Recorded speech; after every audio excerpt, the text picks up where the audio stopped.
Hello. I will be speaking on the topic of minimum wage from a pro-anti perspective, persuading you to be anti. I will discuss briefly facets such as raising the federal minimum wage, positive and negative effects of having minimum wage law, as well as having minimum wage law in general.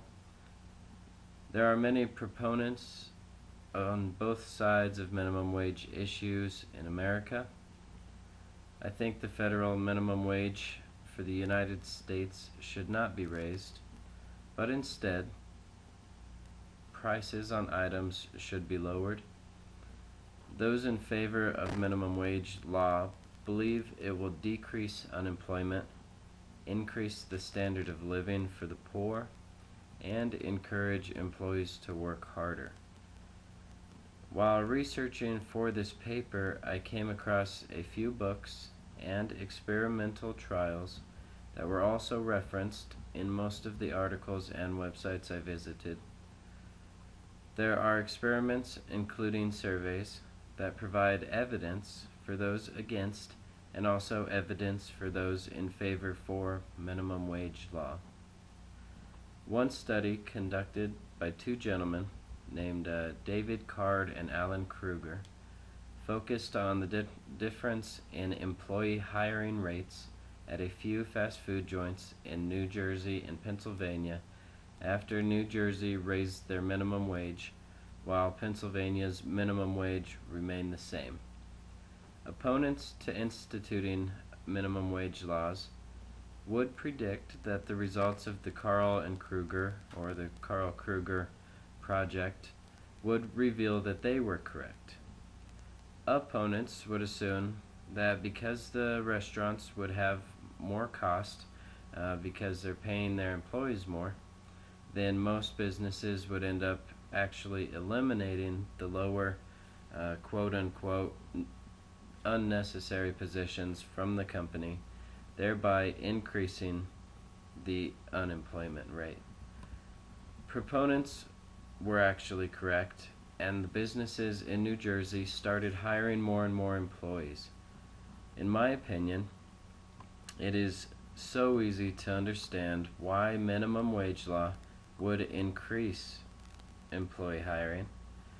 If a company pays an employee more money, then that employee will more likely spend more money, often right in their own local market. And if people spend more money, then there will need to be more products and more people providing services.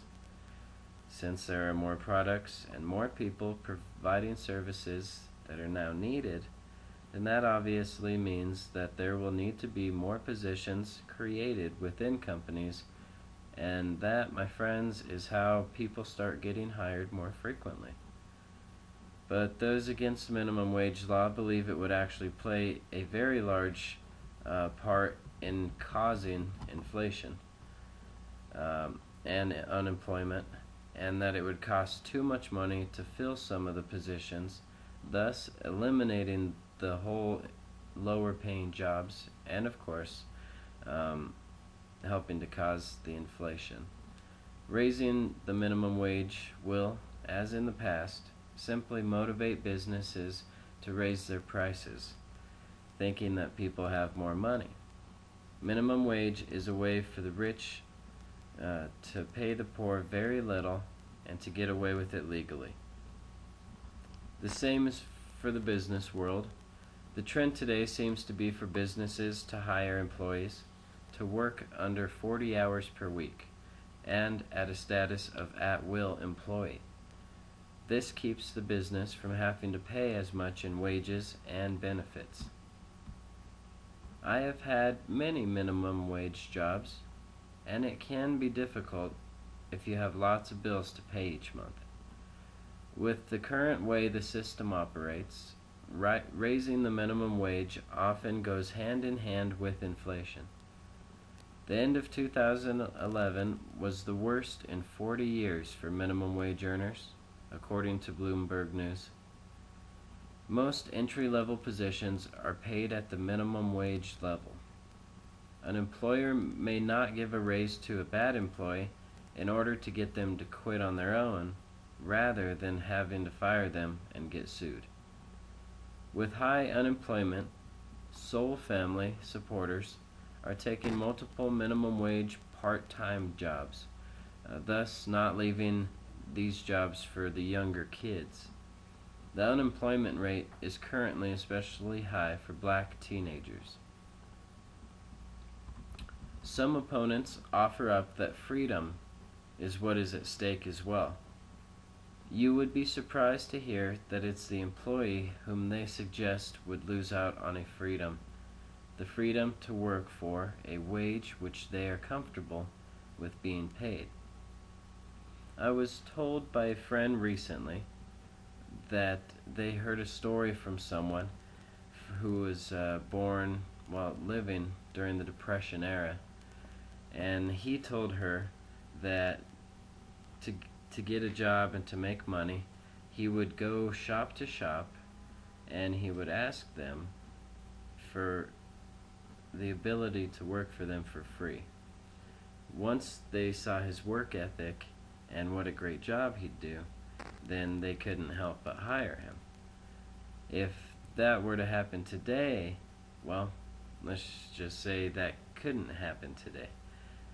Legally, the business would have to pay you at least minimum wage, and you couldn't get a job.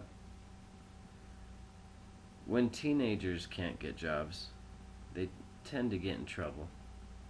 Even if they could, minimum wage is not a living wage, not enough money to support a single individual, let alone a whole entire family. When minimum wage is raised, businesses eliminate employees and or reduce hours of current employees in order to make the bottom line.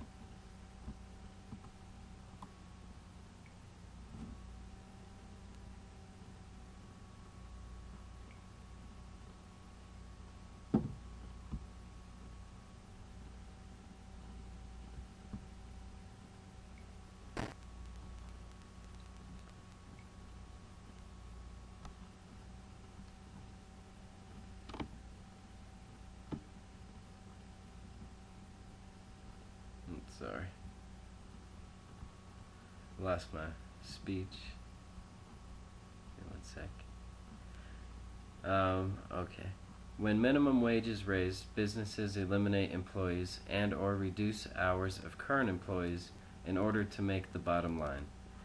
When bureaucracies and red tape get in the way, then it doesn't really matter what the minimum wage law is, because there are so many other problems that need to be fixed that you can't pinpoint one problem.